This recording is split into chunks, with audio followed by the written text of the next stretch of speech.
Hello, everyone, and welcome to another episode of Reel Me In, a movie podcast where, hey, you didn't really ask for it, but hey, I'm going to give it to you anyways. This is a podcast where I talk about anything, everything, and anything about movies. I'm your host, Chase Lee, and listen, if you were going on the internet to look up some, Thanksgiving recipe that you wanted to take home to your parents, but you realize you're going to fuck it up and it's going to be like this pile of mush, but you want to impress them anyways, and you accidentally came across my podcast and you're not a movie fan, well, hey, maybe I can convince you to be one.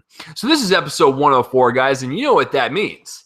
If I've done one every single week consistently, which I have, I've only skipped 1 week, episode 104 means 2 years now. 52 weeks in a year. 52 times 2 is 104. That's as far as my math skills go. But anyways, episode 104, guys. That means I've been doing this for 2 years straight. My word. Thank you. Thank you for listening for all these weeks. And if you have been listening from the beginning, if you are a new fan, hopefully I don't make you run away after 5 minutes. So I just want to thank you guys. 2 years running. I cannot believe I've been doing this for 2 years. It still blows my mind to this day. Anyways, on this week's episode, I will go over some movie news like usual, some trailers that drop, and by trailers I mean 2.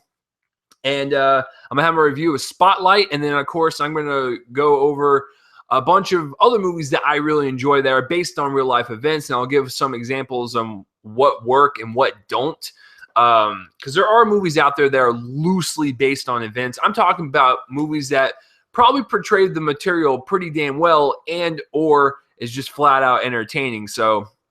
I'll do that. And then, of course, box office results for the weekend. I'm assuming Spectre is number 1 and Penis Movie is number 2. I have not checked the numbers yet. I haven't. So we will find out towards the end. And if you are listening on Spreaker or iHeartRadio and you want a video version of this podcast, you want to see me flail my arms up and down like a hype or like a coked up Kermit, then, the link in the description will be below. If you're listening on YouTube and you want an audio only version of this podcast, the link will be in the description below for you as well. If you do not want to see my face and you just want to hear my 12-year-old scraggly voice that's, really high pitched and getting ready for picture day at school. All right. So anyways, let's get into the movie news, guys. And the first piece of news is that there were some posters that dropped. There's a lot of posters that dropped this week. And there was a movie called Gods of Egypt. And these posters dropped, and I was like, first of all, what is this movie? And second of all, this comes out in February. It's November. Haven't seen a trailer or anything from this movie at all. And third of all, the posters are shit. Guys, I want you to look up Gods of Egypt posters.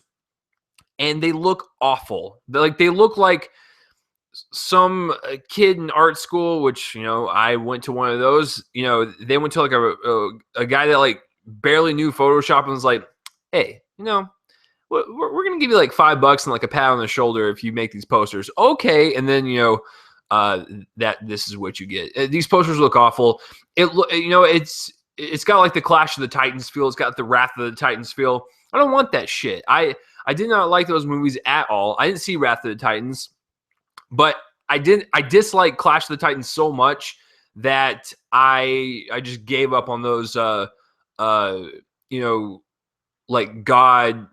type movies into where I'm just I just don't care anymore. And the thing is with Clash of the Titans, the one thing that did ruin it for me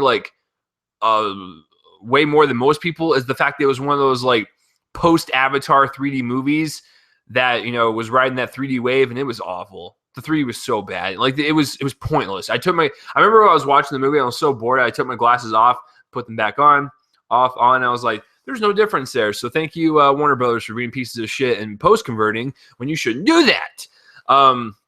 Anyways, the posters look like shit. They do. Let me know what you think in the comments below, but they just look like, a second grader did it. And the first time hearing about this movie, and, if you're going to drop your posters this late with no trailer, good luck. I hope it gets slaughtered. Because I think it comes out, it's a week or 2 weeks after Deadpool. So, yeah, good luck. All right, so speaking of posters, there's some more posters that dropped, and I actually like these posters. It's Zoolander 2. And the 2 posters that dropped, one of them is of Derek Zoolander with perfume or whatever, and it said like number 2 on it or something like that.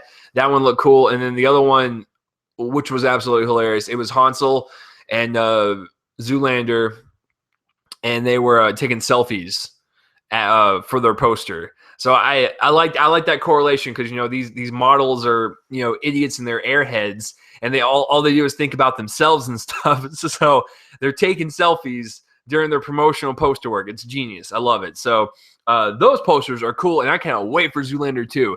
Guys, little known fact, I like the first Zoolander. I think it's a very hilarious movie, and it's one of the few Ben Stiller movies that majority of the people like. Because I know a lot of people that hate Ben Stiller, but at least some of them can say, Zoolander's stupid, but it's that stupid funny, kind of like Dumb and Dumber.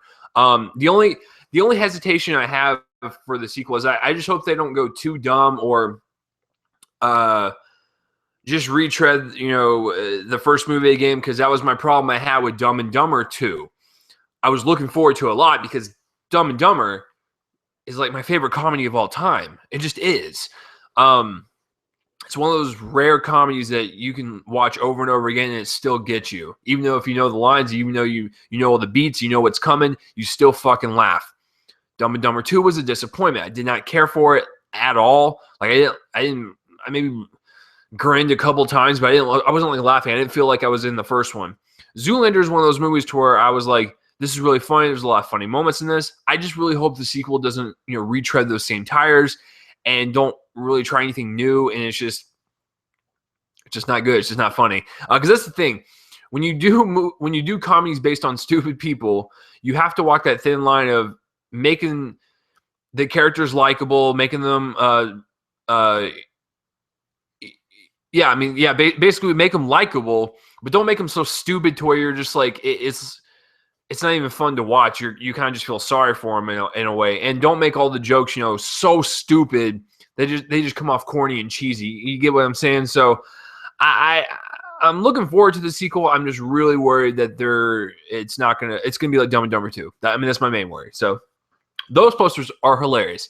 Gods of Egypt can suck a move stick. All right. So the next piece of news, for all you 50 Shades of Grey fans, James Foley is going to direct the final 2 books. What is it? 50 Shades Darker and 50 Shades Freed. How do I know that? Because I saw the book covers. I have not read a lick of that whole trilogy, so I have no idea like why they're called that. But I have theories as to what's going to happen. Because I did see 50 Shades of Grey in theaters with a packed house, which was one of the few awkward moments of my movie-going experiences. And I've said this from the get-go. 50 Shades of Grey is not a bad movie at all. It is cheesy and as corny as all hell. But it is just an average romance movie from Hollywood. That's it. And people are just like, well, the dialogue. Yeah, the dialogue's dumb. The acting is pretty bad from Jamie Dornan. I would say that Dakota Johnson did as best as she could with the material that she was given. I thought it was just an average romance movie. The only reason people are freaking out is because it involves BDSM as the sexual preference. I just don't understand where the hoopla is. I'm not scared to tell you guys this. I've experienced in some of that stuff, some light stuff, and it's just a form of a sexual experience. And it's just like if you watched a normal romance movie from Hollywood that was like a straight couple or a gay couple. Everything they do in the movie, like especially a straight couple, they might have some fucking anal sex. They might have some hardcore 69 going on. No one's going to bat an eye because it's straight sex. And then people flip out over gay sex and stuff too in movies, which boggles my mind. It's like, why are you even worried about that? Different topic for a different day. But anyways, 50 Shades of Grey, all it was just BDSM. You swap out, straight, normal, boring missionary sex, which they even had in 50 Shades of Grey, and you just swap it with, some whips and some chains. Like it's not even that risque. And the thing is with the movie that really pissed me off the most is it wasn't even sexy. It wasn't even erotic. Like if you're going to go all in with this franchise, go all in. I love like erotic thrillers. Now this one isn't really an erotic thriller. It's just an erotic romance. But I love erotic thrillers. Basic Instinct is one of my favorite movies of all time. I absolutely love it. It's just a guilty pleasure of mine that I really enjoy. 50 Shades of Grey could have been one of those movies if they just fucking went for it. Now, I'm not going to spoil it because, some people might want to see it. God help you. But, towards the tail end of the movie, they finally got a little R-rated and a little borderline, hardcore, to where I was like, they should have done that through the whole movie. Because throughout the whole movie, it's like the worst softcore porn you've ever watched in your life. It's like when you're 10 years old and you discover the internet for the first time and you type in porn and like you gradually move up from softcore to hardcore, and this is what you see for softcore, and you're just like, well, this is fantastic. I'm gonna go take a shower now. Like it's just, that's what it felt like. It felt like that pre-pubescent, like, porn that you see like when you're in elementary school. It's ridiculous. So, but that being said, they are shooting the sequels back to back, which is good because at least they'll come out quicker. It'll be less of a sting with a 2-year gap. Universal, you made a huge mistake. I'm not going to lie. I'm going to stare you straight in the face and tell you that you made a huge mistake in not releasing the sequel next year on Valentine's Day like you did this year with the first one. I'm not saying this movie's a masterpiece, but goddamn, it made so much money to where you need to capitalize on that shit. It's coming out in 2017. I think that's too long of a wait. You needed to have the second one come out next year, and then the third one in 2017. But they're shooting both of them back to back to where the sequel will be released in 2017 and 50 Shades Freed in 2018. So there's that piece of news for all you 50 Shades of Grey fans out there. You're going to get the sequels back to back when they finally do come out. But I remember that podcast, man. I had Josh Lewis on, and he actually enjoyed it too. I don't know if he generally meant. I think he did. I mean, like I said, it was an average movie. Like, it was nothing special. This is another cheesy romance movie from Hollywood. And it's so weird that, like, I say that because I do have theories as to how this, like, series will end and stuff. And I got it, like, super dark and twisted in my head. So I hope it goes down that route. So I'm actually kind of excited to finish the trilogy. Am I excited to, like physically, like, pay currency to go see it? No. But, you got to do what you got to do. So the next piece of news is that Activision and Blizzard are basically having their own movie studio so they can make their properties into movies. Now, Activision is known for, guys, I'm not a gamer, so don't fucking yell at me. Is Activision Call of Duty is Activision, right? I think it's Activision. And Blizzard, the most popular thing they've done is World of Warcraft. And they have the Warcraft movie coming out next June. And I saw the trailer. I reviewed it last week, and I really enjoyed it. And I actually can't wait to see it as a non-fan. So having them create their own movie studio, that's awesome. I actually really am kind of excited to see their properties come to life, because as much as I'm not like a gamer, my friends are. And I grew up with someone that I've known for 6 years now, and he's a gaming nut. Like, he's played everything under the sun. I've seen everything. I've only played a few games that really, guys, I know this is a movie podcast, but for my video game taste, I really like Halo a lot, and I like Madden, and I like old school like N64 stuff like Mario 64 and Mario Party and stuff, Mario Kart, basically games that will end friendships within 5 minutes. But I really like some video games, and I want to see more video games come to life into movie form. And I think with Warcraft and like Assassin's Creed and stuff, this is going to be a new wave. Now, listen, I don't like the Mortal Kombat movies. I don't like, the first Silent Hill is not bad. It's actually pretty enjoyable. And then I like Doom for completely opposite reasons of good, and it's more into the guilty pleasure category. But we haven't had a video game movie that actually stands out. My only issue with them doing a studio is that I hope they do not run it themselves. I hope they don't. I hope they are one of the head people to make decisions, for sure. But you need to hire people that know movie studios and that know movies. Just because you can create a cutscene in a video game does not mean you can make a film. Okay, 2 different mediums. I appreciate what video games do in their cutscenes, but they are not movies. Some of them are very cinematic, but they are snippets. You have to make a whole fucking movie like that. I don't think that they can do that. And there's an app bugging out on my computer. All right. Sorry about that. Anyways, yeah, that's my only my only hesitation is that if they run it themselves, they're going to run it into the ground. They're going to go bankrupt within the first year. They need to hire people that know movie studios, that know movies and stuff, and know how to adapt video games and their stories into the medium format of a film. So I just really hope they go down that route. If they run it themselves, God bless you. You're going to fucking go bankrupt within, I'd say 6 months. So get people, hire them on, make decisions. I'm not saying you have to step down, but have people under you that know movies and stuff, and have them report to you and be like, hey, this is what we're going to do for the video game or whatever. We're going to adapt it like this. And then they can be like, oh, I like that, or no, I don't. I mean, that's all you got to do. So I'm kind of excited to see Activision and Blizzard create their own studio and kind of go for it. So you can't be nothing but admirable about that.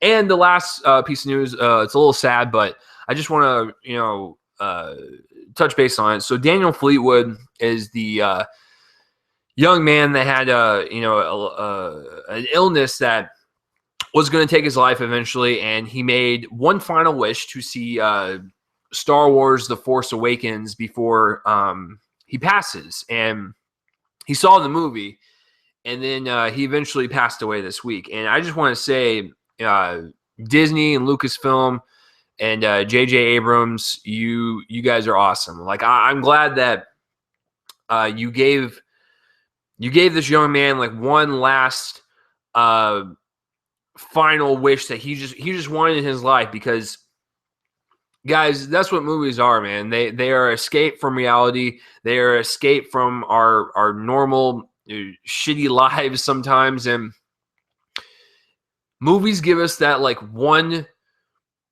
surge of hope and happiness inside of us that we forget about everything, and it's just something that can bring us,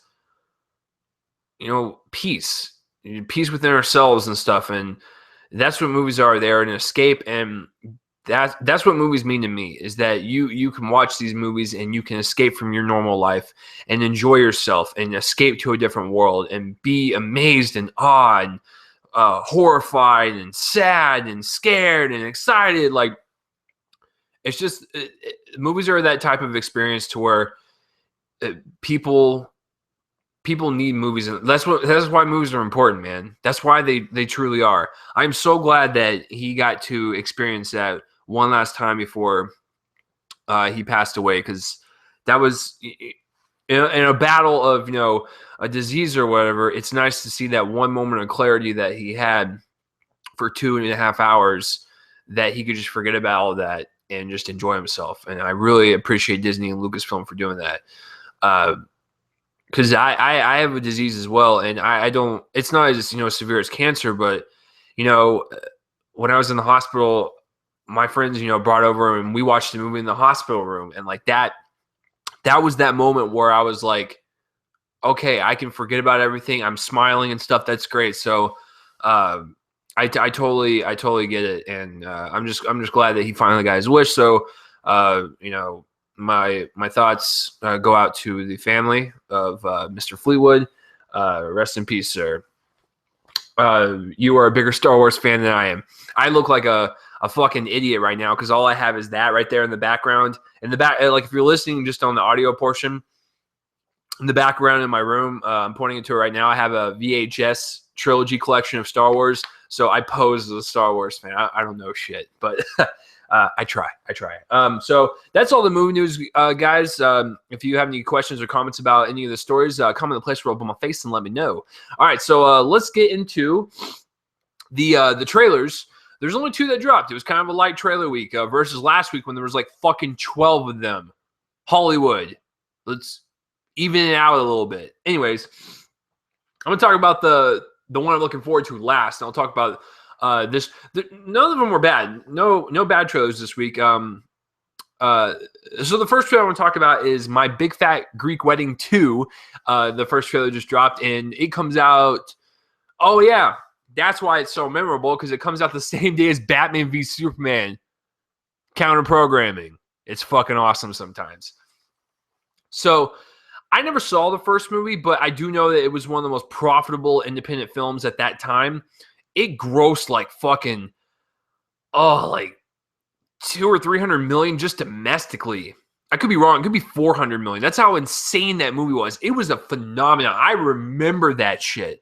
Did I see the movie? No, but I heard good things. I heard it was very charming, very funny and stuff. It's got a lot of real life moments that people can relate to and stuff with families and whatnot.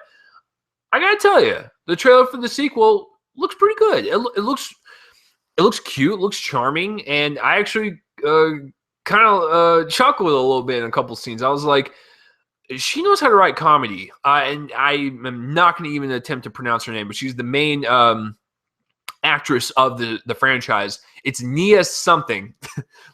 So Nia something.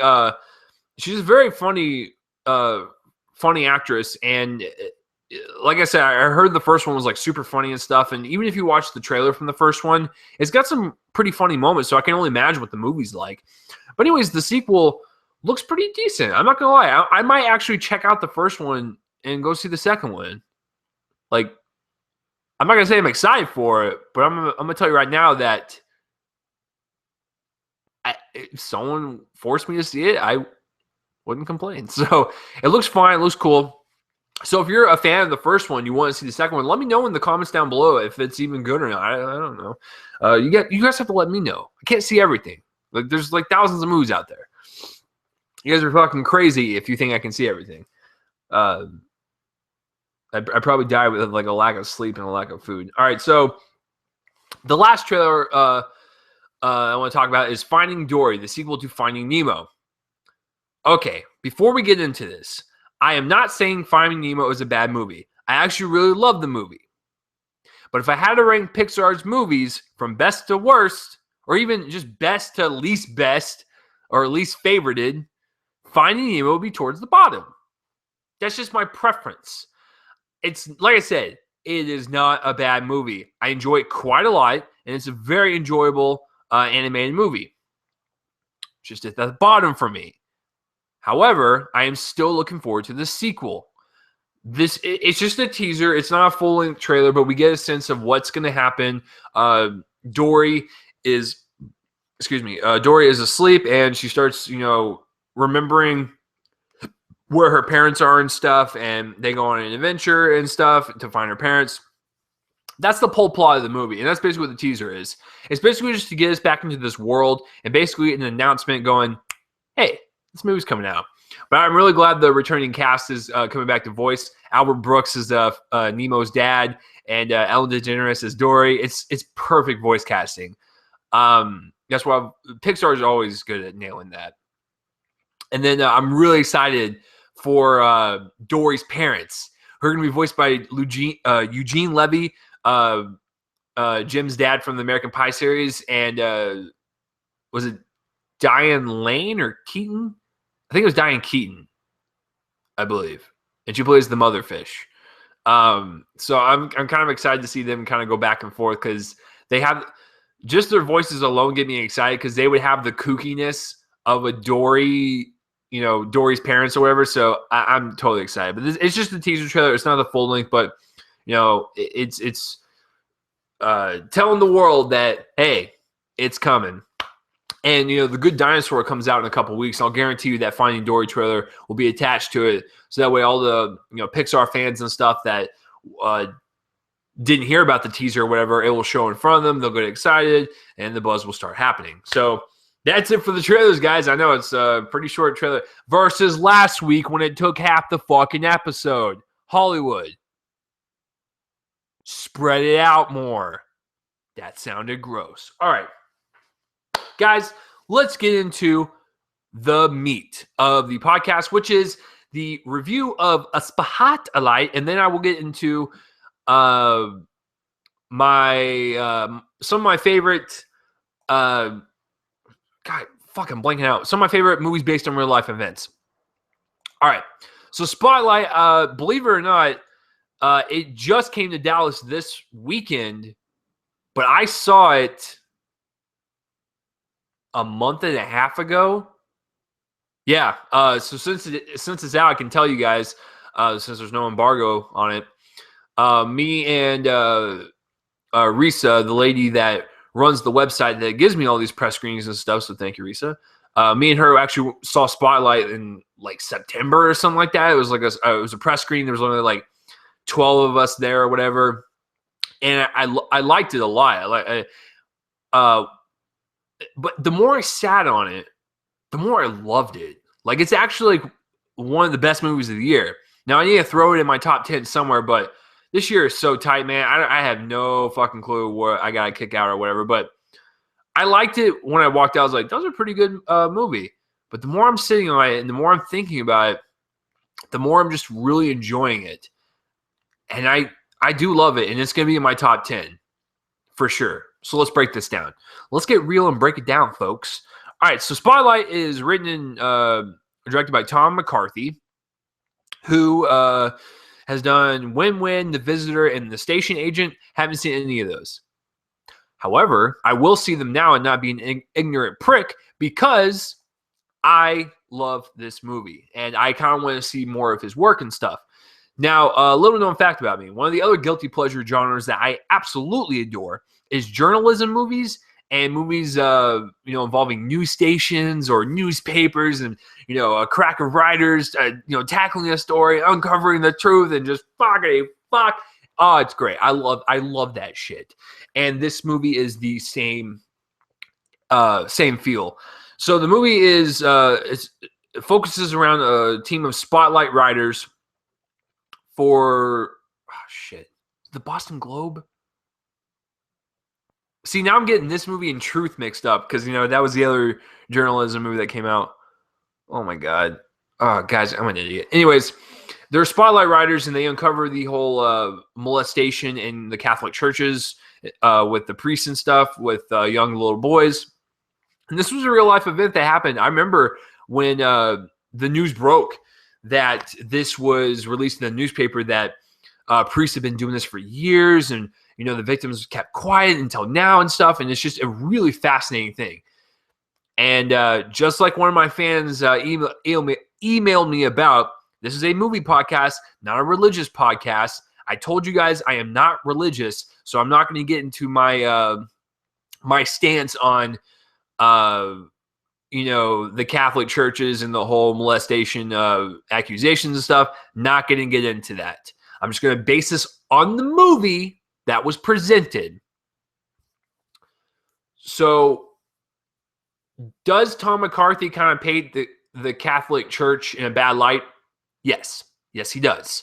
I am not Catholic, so, I don't know what's good. Guys, like I said, I'm not the most religious person at all, so I don't know what the hell goes on behind the scenes over there. Anyways, he does paint the Catholic Church in a bad light.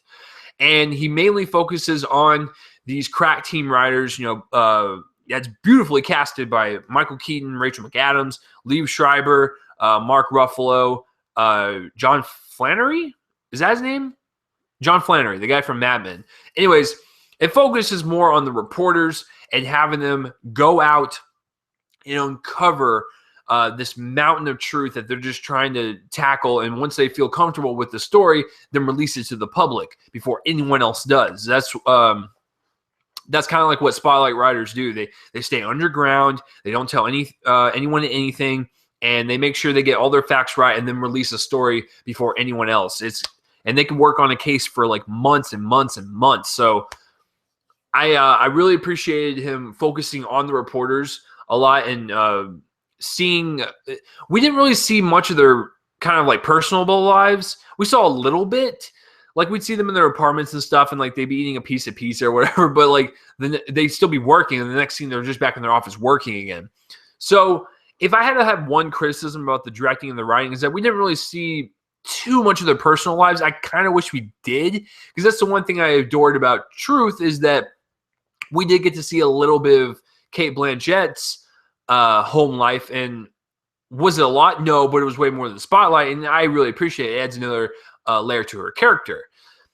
I just wish they would have shown a little bit more, but I do like the fast-paced energy of this movie. This movie is fucking quick. The dialogue is sharp and impeccable. I love these type of movies that journalism movies and news station movies, because the dialogue is always on point. It is always fast-moving, and it just gets you hooked from the moment they start speaking. And that's exactly what Tom does for this movie. So the dialogue is sharp and is very quick, and I do like the story and how it unfolds, and see these guys tackle this subject and release it to the world. But I just wish there was a little bit more backstory in their personal lives. That's just me, though. That's just a nitpick. But other than that, it is directed and written pretty much perfectly. It's amazing. It's just on point, and it's so direct and just in your face. I love it. Let's get into the acting. The acting is very well done. And if I had to put money on it, Mark Ruffalo would probably get a nomination. Michael Keaton's good. I love the Keaton. It's fucking Beetlejuice. No, listen, I love Michael Keaton a lot. He's fine in this movie. He's not like something that stands out, but he's good. Rachel McAdams is fine. Liev Schreiber is pretty good. He's pretty good in this. John Flannery, he, I guess, is forgettable because I'm trying to remember scenes of him. Yeah, I really don't.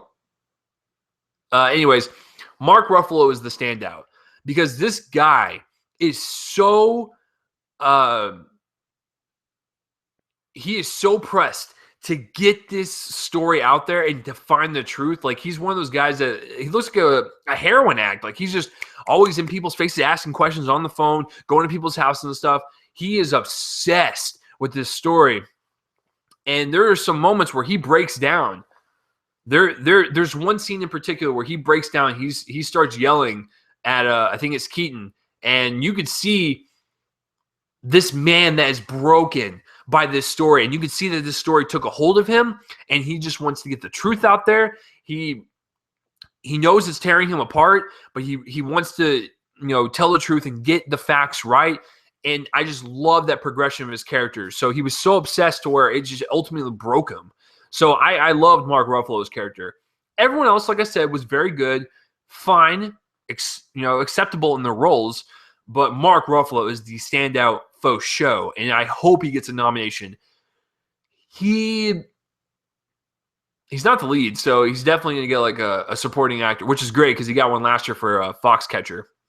So, yeah, I'm really excited to see kind of where the nominations go for this movie, but I think it'll most likely go for screenplay and Mark Ruffalo for right now. Those are probably the two that will probably get up there for nominations for me. So everyone, very good. Mark Ruffalo does stand out. Faux show. Cinematography-wise, the cool thing with journalism and news type movies and stuff, the camera is swift. It is quick, but it's also very fluent and very. It looks like it's just floating on air, and it's very clean cinematography. There's no quips about it or anything. It's very clean, very stable. But the cinematography works well with going into the editing, where this movie is 2 hours long. It moves at a jackrabbit's pace, and it feels like it was done in 30 minutes. So when you add that swift cinematography with the fast-paced dialogue and the editing, you're going to have a movie that's just going to grab you by the throat, does not let go, and just throws all this great dialogue at you, and you're just so intrigued, and you want to know what the hell is going on. You want to see them complete their task and stuff. The editing is great. It is so quick and so sharp. It's on point, man. The pace and the rhythm of this thing is great. So with that being said, you guys just hear me gush about, excluding the fact of the personal backstories or just their personal lives a little bit, and I wanted a little bit more, I still give this movie a solid A. It's that good. I've given a lot of A's this year. For me personally, this has been a really good year for movies. A lot of people see it differently, but I've seen a lot of good ones to justify a lot of A ratings. There's a lot of B ratings and stuff, a lot of C's and some D's. But for the most part, I try to see the best movies possible, so I don't see anything below a C. I don't see all the crap. You guys know that. I don't see all the junk, so I try to just see the good stuff. Spotlight is one of them. If you guys like journalism movies or like fast-paced dialogue movies and stuff of uncovering a news story or whatnot, this is the one for you.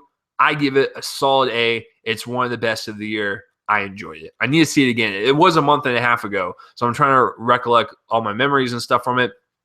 But once you see it that early, you can't talk about it. You're pretty much under embargo until it's released, and it was released in Dallas at the time of this recording 2 days ago. So, yeah, Spotlight, I would highly recommend it. So, let's go over some movies that are based on real-life events that maybe some of them you've never even heard of or even thought it was based on a real-life event, and hopefully I bring to light some of these movies so you can check them out.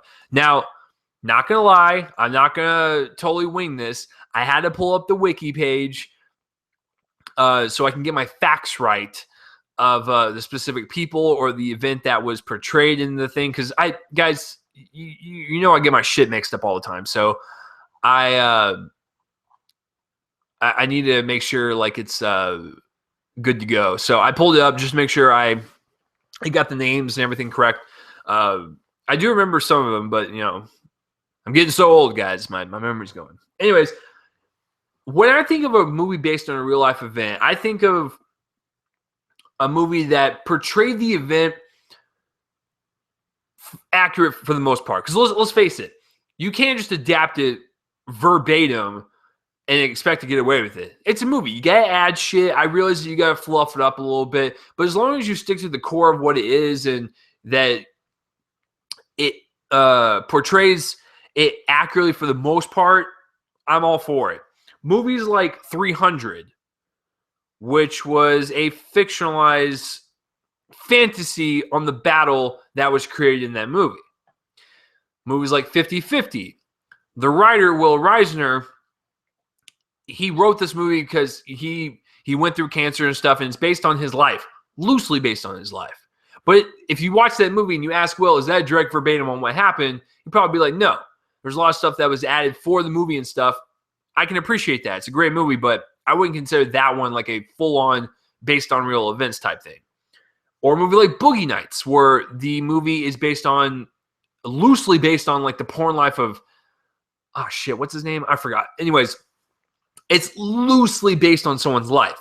So I wouldn't consider that like a full-on type movie. Versus movies like this, where these events happen, and this movie was adapted from that event, but it still kept to the core of the event. And you could, when you watch the movie, you can kind of get a sense of, holy shit, that probably happened type of deal. So the first one I'm going to go with, and I'm kind of going in order from like the 1970s on up. I'm just kind of picking and choosing some ones that I really enjoyed.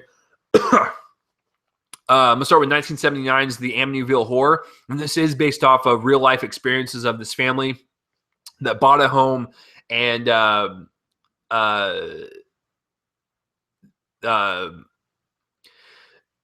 paranormal activity like in the house and stuff. And a lot of family members are dying and whatnot. And it's causing the husband to go mad and actually kill his family. So I got that mixed up. The house is possessed, and it told the husband to like kill his whole family or whatever. So that's just crazy to me. That's fucking nuts. But I really enjoy this one. It's a very suspenseful, atmospheric type of horror film. It's very creepy. Like even the Ryan Reynolds remake, I really enjoyed. I actually like both of them. But the fact that a family could go into a house and the husband claims it's possessed and like it tells it to kill its family is incredibly scary. But I really enjoyed this one. It's a very cool horror film. Check it out if you haven't. Let's go with 1980. I'm going to go with Raging Bull. And this is based on the life and career of Jake LaMotta. And I really enjoy this movie. It's one of my favorite boxing movies of all time. Now, I haven't read up on Jake LaMotta, but I really enjoyed the movie so much to where I would like to kind of research this man and see how accurate it was. But with Robert De Niro and Martin Scorsese, I can only imagine that Scorsese tried to nail the character as best as possible with his life and his events and stuff. So if you have not seen Raging Bull, check it out. It's black and white. It's a great boxing movie. It's one of Scorsese's finest movies ever done. Taxi Driver and Raging Bull are the best things he's ever done, hands down. And I love Goodfellas. Goodfellas would come in at number 3. Those are his strong 3 right there. Another movie that's based on a person that had this kind of condition is The Elephant Man, directed by David Lynch. Now, I saw this movie a long time ago on TV, and this was before I even knew who David Lynch was. And Elephant Man is not my favorite one he's ever done. That would be Mulholland Drive. It's one of my favorite movies of all time. But The Elephant Man focuses on a man who has the elephantitis. Is that what it's called? Elephantitis, where some of his body parts are like abnormally large and stuff, and it looks like, his head would be disformed, or like he'd have a big arm or whatever. It's a really beautiful story about, beautiful and tragic in the sense of like people would judge this man because of the way he looks, and it's like, no, it's about what's on the inside, and it's really just heartbreaking to see people be so mean and stuff because someone has this condition that they couldn't fucking help. And so I checked that one out. I really like that one quite a lot. I haven't seen it in a long time though. Another one is Schindler's List. And this is loosely based off of, not loosely. See, now I'm thinking of the bad examples. No, Schindler's List is it's adapted from a book based on Oskar Schindler's mission in the Holocaust, which was to save a bunch of Jews and stuff. And he saved, was it a couple thousand or something like that? And so I really like this one because I think what makes this one stand out the most on my entire list is that this one feels like a documentary. It feels like Steven Spielberg went back in time and shot in the 40s and shot this event and followed these people around. It felt like it was realistic, and I think that kind of adds to the whole based on real life events type of deal and kind of elevates it a little bit for me. So if you guys have not seen Schindler's List, I mean, that's my favorite Steven Spielberg movie he's ever done. Even more than E.T., and I love E.T., and even more than Jaws, Schindler's List is the best one. But it's so realistic that I felt like I was watching a documentary. So, I felt like he actually went back in time and did that, which is scary, man. Another one is Rudy, and it's based on the story of Daniel Rudy Rudiker, and he went to Notre Dame to try to play football. They wouldn't let him. So, he tried, and he finally got to play one play during one of the games or whatever, and he kind of fulfilled his dream. I don't know how accurate because I think it's based on the book. I don't know how accurate it is to his life, but from what I've read, it seems like it's pretty accurate for the most part in terms of what he went through in terms of his progression from, going from his house, then going from his job, breaking up his marriage, and going to Notre Dame eventually. So for the most part, I think it's accurate. Like I said, I haven't read up on it in a long time, but I really like Rudy. It's a very inspirational movie. It's, a movie that tells you, get off your fucking ass and do it, man. If you want to do something in life, you got to keep pushing for it. You got to keep trying because eventually it will happen. You just cannot give up. And it's a great message for people. And Rudy is one of my favorites for sure. Another one is Donna Brasco. This is the one with Johnny Depp. He plays the undercover FBI agent, I believe. I'm looking it up right now. Yeah, it's based on a FBI agent who infiltrated a crime family. So he basically went undercover and stuff. I'm not gonna lie. There are probably some moments in the movie that are probably fluffed up for the movie, but for the most part, I think they adapted it pretty well. I think they said it was like pretty accurate in terms of the agent that they were portraying. Now, like I said, they probably took liberties for the movie for sure, but if you want to talk about a real life undercover story, that movie portrayed it pretty damn well. I've read agents that go undercover and stuff, and it's brutal. Some of it's like really bad in terms of like what they witness and what they have to keep their mouth shut and they have to keep rolling with it and stuff. And I think Donnie Brasco does a really good job of portraying kind of the life of an undercover FBI agent that gets so absorbed into his work that he actually becomes a mafia guy. So Donnie Brasco is one of Johnny Depp's best ones for faux show. Another one is Private Parts. This is the Howard Stern one that's based on his autobiography, and he actually plays himself in the movie. Private Parts is a really underrated movie. No one ever fucking talks about it. I've read excerpts of his autobiography, so I don't know the full book, and I'm assuming that they probably did it pretty well in terms of adapting that book, because Howard Stern was the person in the movie. I'm assuming he had a lot of stuff that a lot of say he had, because I think he co-wrote the script, I believe. Like, he was involved in this movie. So I highly doubt he'd go, well, that didn't make any sense, so let's put that in there. No, he probably kept it pretty true as to what his life was growing up and getting into the radio business and stuff when he was in college and whatnot, and then he eventually became who he is. So Private Parts, if you have not seen that, based on Howard Stern's autobiography, check it the fuck out. It is delicious.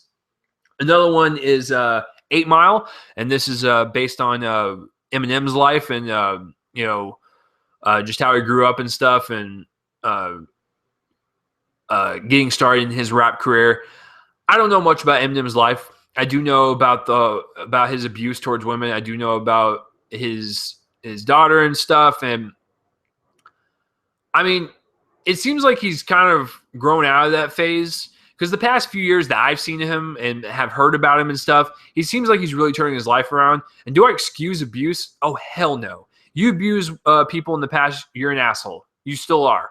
But I'm glad that you're trying to redefine yourself and whatnot. But from what this movie did, I felt like I got a grasp of what Eminem kind of went through and stuff before he kind of hit it big and before he exploded. So I kind of got that feeling, got that sense that this movie was adapted pretty well, on life events that he kind of went through and whatnot. So if you guys have not checked out 8 Mile, Eminem's actually a pretty good actor, and I would actually want to see him do more. He was actually supposed to be in Elysium. He was also supposed to be in Southpaw. Would they be different movies? Sure. But I actually kind of want to see him explore acting a little bit, because he's actually kind of funny. When he was in, Funny People, and he was also in The Interview. He's a funny-ass dude, and I would like to see him do more dramatic stuff, Eminem act more. I'm actually okay with it. See, movies like this, would be a prime example of a movie I wouldn't really consider. Titanic. We all know about the infamous ship that sunk in the Atlantic on that cold night back in 1912, I believe. Guys, I'm terrible with dates. But I wouldn't count Titanic because, yes, it shows the ship sinking. But this movie is actually a love story with Titanic as the backdrop. So that's why I wouldn't really count it, because all these events that happened in this movie were fabricated from James Cameron's mind, with the caveat of keeping, the actual ship sinking and stuff. That was real. But I wouldn't really count that just because it's so fictionalized with that love story that it kind of destroys the fact that it's based on real life events and this real love story happened. No, it's for the movie. So that's just another example I would give you guys. Is one that I wouldn't really count. Another one I would count would be Alpha Dog. I wrote this down, and I'm pulling up on Wiki because it's a really interesting story.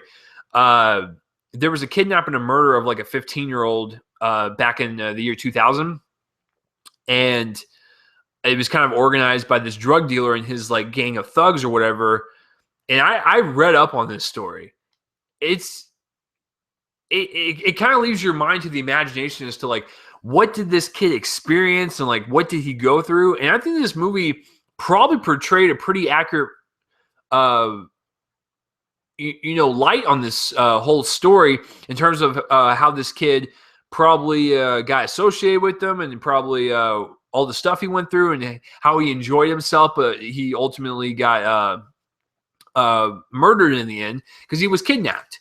He was kidnapped as I think ransom, I believe, and he actually wanted to stay there, and he stayed with the gang and stuff, and he actually became friends with them, and he thought he was their friend, and he ultimately got murdered because someone got paranoid, and he was like, "Oh, the cops are coming after us. We got to bury him and stuff," and he's pleading for his life. Alpha Dog is a fantastic film.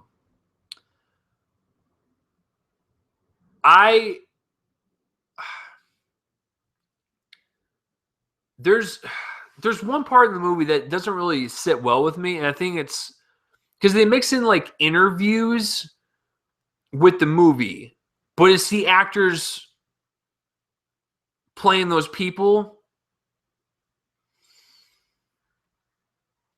or was it the actual people? I forgot, but the whole interview thing in the movie kind of threw me off a little bit. But other than that, I think it's a really good movie based on this event that happened in 2000. And it's actually one of my favorite Justin Timberlake movies. So there you go. Another one is Rescue Dawn. If you guys have not seen this movie, you need to see it because you're probably like, what the hell is this? This is based on a U.S. Navy pilot who actually crashed and was shot. His plane was shot down, and he actually was kidnapped in I forgot where, but it was during the Vietnam War, and he was held captive by he was a POW, and it showed the fascinating story of him trying to survive, and he eventually escapes and stuff. It's a really, really good survival movie that I've never heard anyone talk about that shit ever. Like, no one has ever talked about this movie in front of my presence.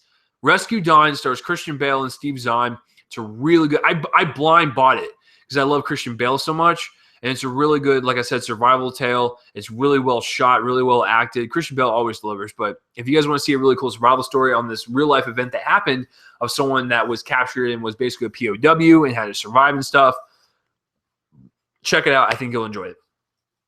Next one is Zodiac. Now, you're probably saying, well, this one probably had a lot of liberties. True, but I think for the most part, I think what Fincher did was really capture the tone and the essence of the Zodiac Killer and probably how it was played out. So that's why I kind of put it on here. I think for the most part, the movie is probably fabricated a lot. But I think in terms of really capturing the tone of the Zodiac Killer and how mysterious he was and how smart he was and the fact that he was always like 3 steps ahead and stuff, I think Fincher nailed an accurate tone of what probably happened when the Zodiac Killer was coming to fruition or whatever, and they were trying to nail this person, but they couldn't because he was always on top of them and he was always ahead of them. So I think if you watch Zodiac, the movie done by David Fincher, I think you could probably get the sense that what you're seeing is probably how it went down. And that's why I put it on there. And plus, it's a great movie. It's a great crime movie. It's 3 hours long, but it's totally worth it. It flies by. Jake Gyllenhaal, Robert Downey Jr., and Mark Ruffalo they're all fan-fucking-tastic. It's a great, great film about the Zodiac Killer. It's fictionalized, but I think it would do. I think if you compared it to like a documentary of the Zodiac Killer, it could probably hold up along with it. It's not one of those like movies that goes, oh man, this is like too Hollywood. No, I think it's a well done film to where you could get the sense that this probably actually happened. So the next one is 127 Hours. And this one's really, really good with Mr. James Franco. It's based on Aaron Ralston. He's the guy that who mountain climbs and stuff, and he got stuck in between a rock. Like he fell down kind of this like a little shaft area, and his arm got stuck in between a rock and like the wall. And he had to take his arm off. He amputated it, and he basically walked back, and he got rescued. When you watch this movie, you can get a sense that Aaron went through this. You can get a sense that this guy was mountain climbing and he fell in there and he lasted there and he ran out of water and he documented everything. Like, it's just crazy to me that man, like, you're sitting there and you just realize I'm screwed unless I get out of here. I have to take my arm off. That is just, it's awful. Like, because, oh man, when it happens in the movie, Danny Boyle, who directs it, uses like a screeching sound when he's like cutting his tendons.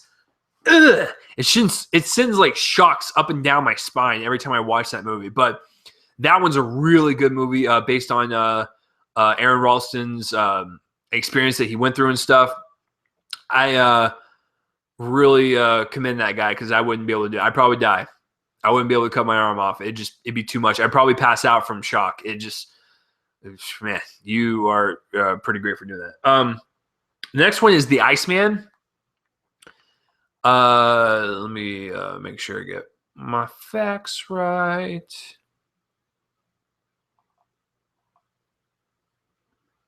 Oh, okay. Yeah. The Iceman stars Michael Shannon. He plays the mafia hitman Richard Kuklinski, who I read up before I saw the movie. This guy was ruthless. He killed so many fucking people, and he had no remorse. Because there was I think was it 60 Minutes or 2020 Dateline? There was a news station that interviewed him. I remember watching this.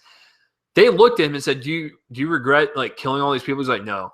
Like, he stared them straight with a blank face, cold in his eyes. No.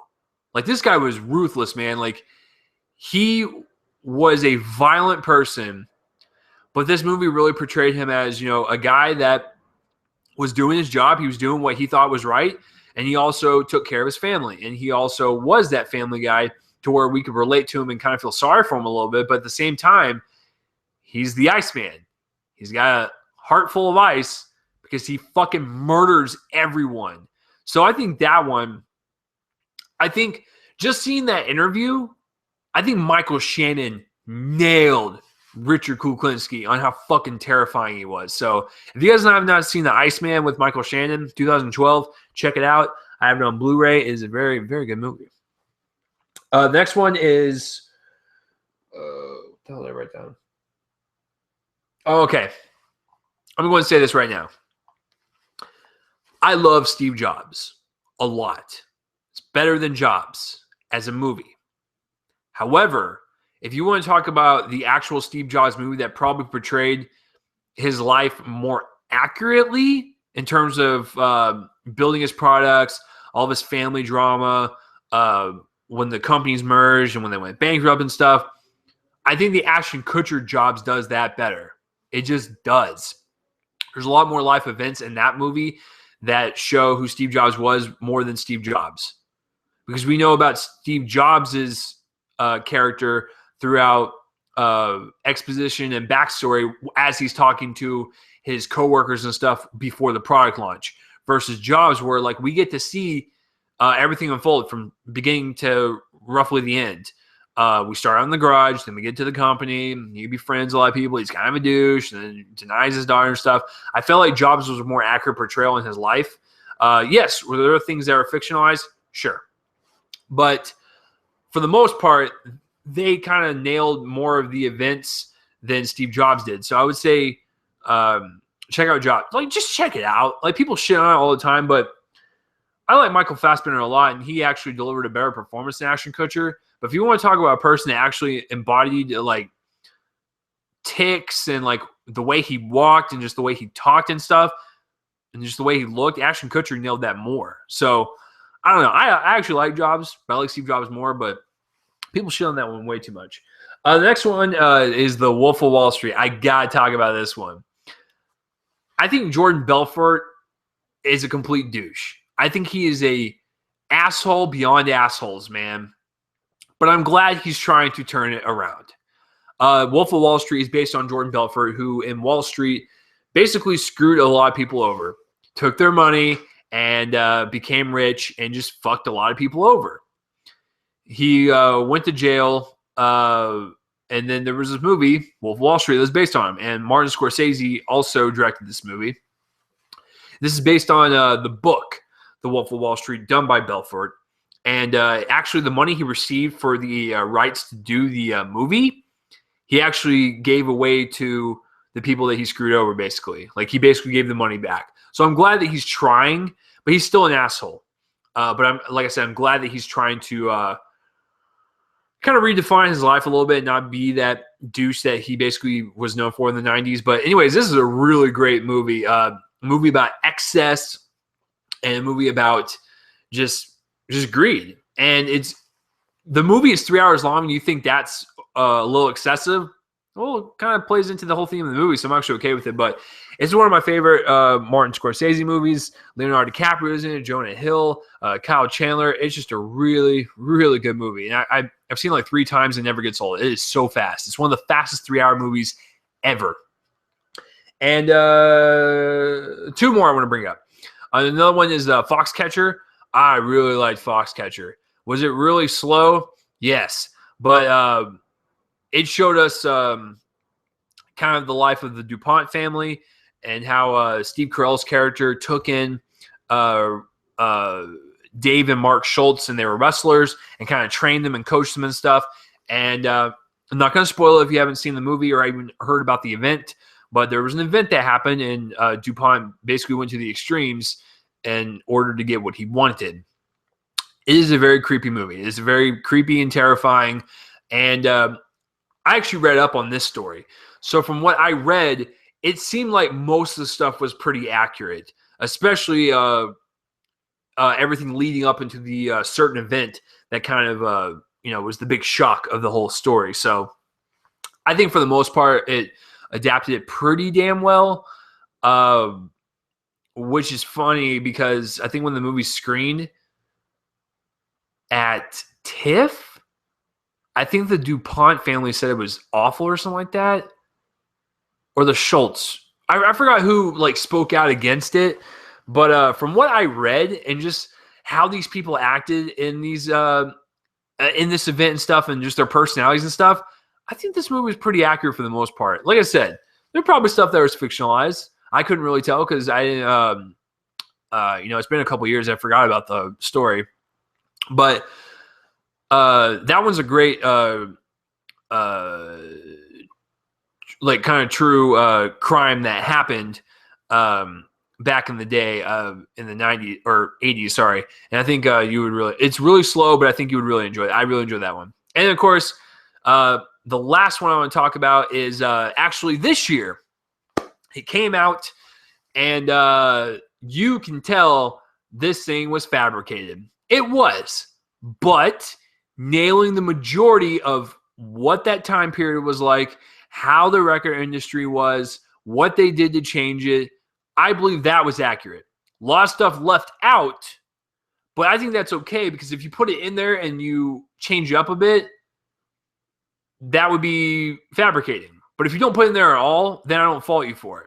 That would be straight out of Compton. I love this movie. I really liked it. It was a really great biopic.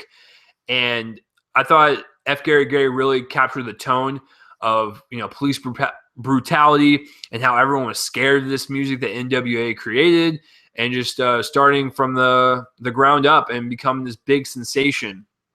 And eventually, getting into that part of greed and stuff and screwing your friends over and whatnot. And, from what you can hear from Ice Cube and Dr. Dre, all that stuff happened. Like I said, was some of the stuff fixed for the movie? Sure. But for the most part, since they produced it, they pretty much had a say in what went in there and stuff. And they picked the best parts of their life. They didn't pick the shitty parts, but it's still, they picked parts that were accurate. So I would say that's a pretty good biopic. If you love music biopics, that is the one for you. So I'm going to go ahead and stop talking. That is some movies, guys, that are based on real life events that I really enjoyed. I probably sound like a complete jackass because there are probably some of them where the movies are completely off or whatever, and I haven't read the stories yet, the real life stories based on it. So I probably sound like an idiot, but that's okay. You can tell me down below. But as far as I'm concerned, those movies I enjoy a lot, and I think they portrayed it pretty accurately, like 90%. which is okay with me because guess what? Movies are never going to be 100% adapted from anything ever. So just get over it. So yeah. But let me know what type of movies based on real life events that you guys like, or have you even seen Spotlight? Comment that place below my face to let me know.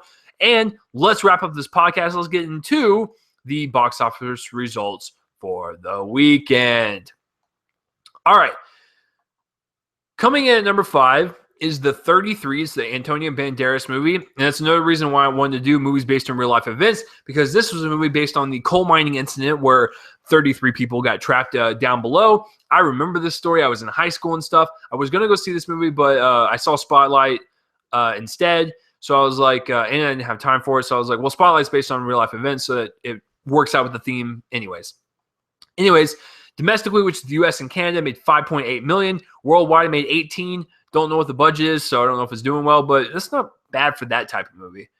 Better than, what's that fucking movie? Our Brand is Crisis, the other Warner Brothers movie. Number 4, The Martian with $6.7 million. This thing is a fucking juggernaut. It finally crossed $200 million domestically, so congratulations, Martian. So domestically, 207, worldwide, 477. So it's almost there to 500, and its budget was 108. You double that, you get 216. It's doing pretty well.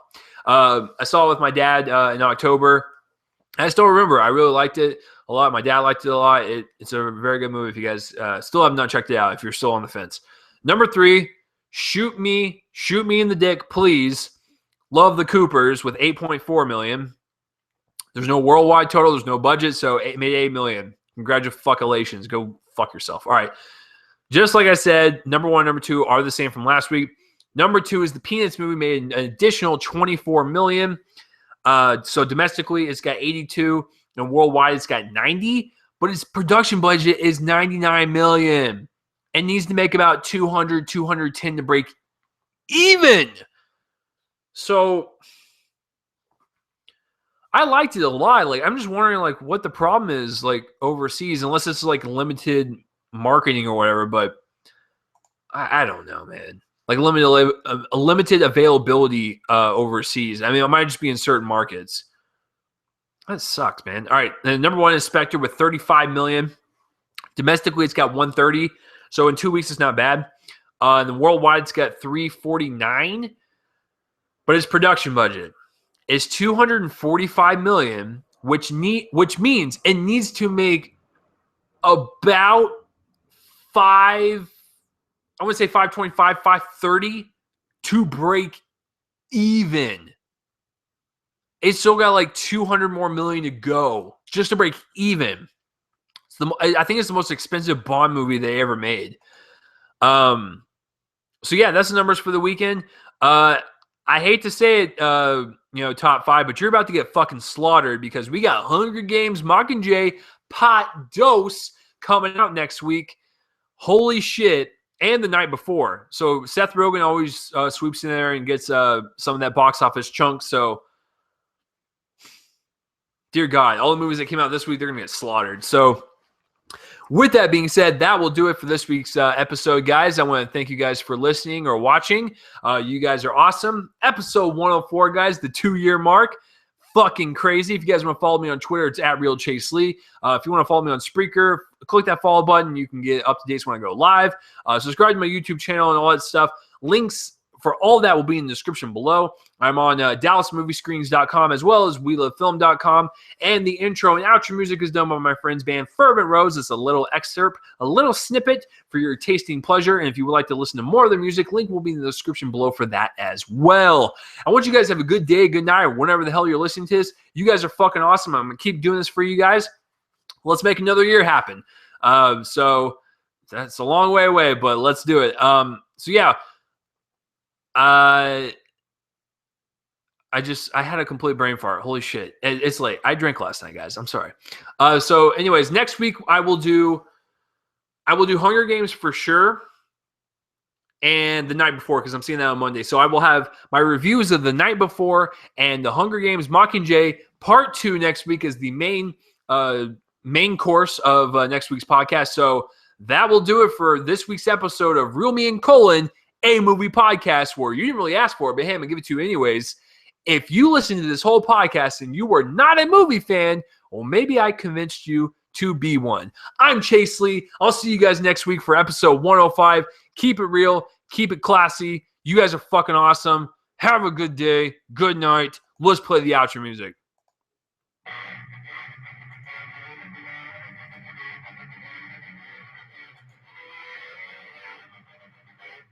See you guys next week.